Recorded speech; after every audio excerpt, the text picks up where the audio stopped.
And good morning, everybody. Morning coffee with Marcaida on a nice sunny Thursday, finally, although it's very windy back in Rochester. First of all, I'd say shout out to Corey. Heal well. Hope you're doing better.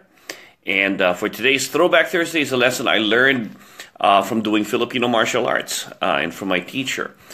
In Filipino martial arts, we do drills. Now, drilling is not fighting.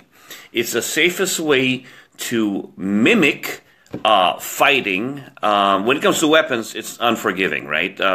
In boxing or empty hands, you can take a punch, but you can't take a slash or a thrust with a knife. Doesn't work well, nobody comes back to class. Also probably illegal. But anyways, going back to the idea of drilling. It mimics combat moves. I use the word mimic because it's not fighting, because everything is preset. Preset meaning there are sequential motions that you have to follow because that keeps everything safe.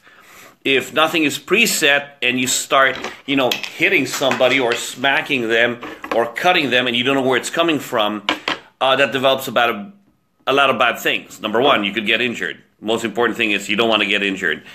Second, it instills a lot of fear that happens to the students, so they're afraid to do what they're supposed to do. And if you're afraid to do what you're doing, or you're intimidated by it, 9 times out of 10, you're not going to do it properly.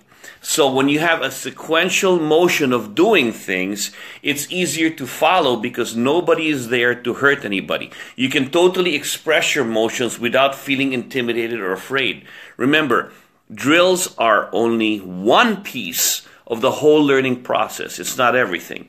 But let's also look at the idea of a drill, and at least I'll explain from the way my teacher told me how drills should work in training. It's a trilogy, meaning that you can be different pieces of that drill. The first one is you're a feeder. The second one is you're the one who's receiving, and the third one is you should be the observer. What does that mean? In every drill, there's a feeder. A feeder means the one who initiates and gives you an attack or gives you some kind of technique that you have to respond to. The other side will be the receiver. As you feed me, I receive the technique and deliver back. So this is a going back and forth. There are many drills, and there are countless of drills, and you can make them up too, because somebody made it up before. But when you mimic the process, there's a giving, receiving, giving, receiving, giving, receiving. Then you have a dynamic exchange. And there are so many things that can be learned from this. And there are many different ways to also do the drill, sometimes in a very relaxed form, sometimes in a very intense form, sometimes for conditioning, sometimes you free flow to come back to the drill. So there's a chaos, there's a structured way of doing it, there's an unstructured way. Nonetheless, there's a three-way thing of doing drills. When you're feeding, you want them to have it so that they can receive it. The third piece is observing. You can also learn from watching. That's why when people go, well, I live far away, can I learn from videos? Absolutely. I mean, if the teachers in some martial arts learn from watching animals, you can also learn from watching videos, especially human videos. Go to the University of YouTube, tons of videos to get ideas, right? It's not wrong. It's not perfect, but it's definitely one way to learn. So, in the three way of learning, you got, you're a feeder, or you're a receiver and you're an observer. Now, if there's only two of you, the observation part can come from recording your classes. Because sometimes when you're doing and you're feeling, you can't really tell what exactly it is that you're actually doing. And by watching a video of yourself train, you get a 360 view. You go, oh, that's what, I feel this, but I didn't see that. I'll attest to this. Sometimes I used to record some of my old training sessions with my teacher.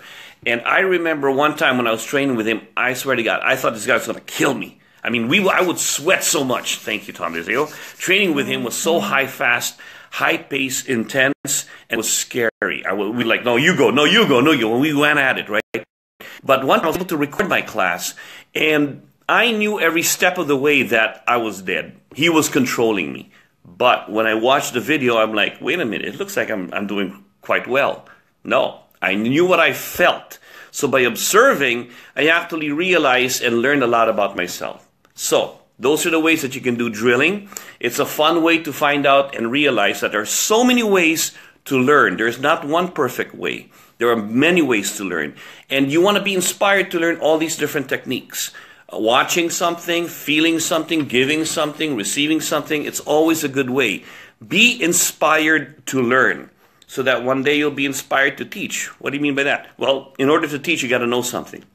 If you're inspired to learn, you'll also realize that teaching is a great way of learning. So, inspired to learn so that one day you'll be inspired to teach. Doug Marcaida here, morning coffee. And don't forget, by the way, these are the 3D printouts of the trainers. I need names. You know what? I'll put it on a different post. I'll put it up there because I need to name this so I can send to production and let's have fun with it. Have a great Thursday, everybody. Stay warm. Good cup of joe.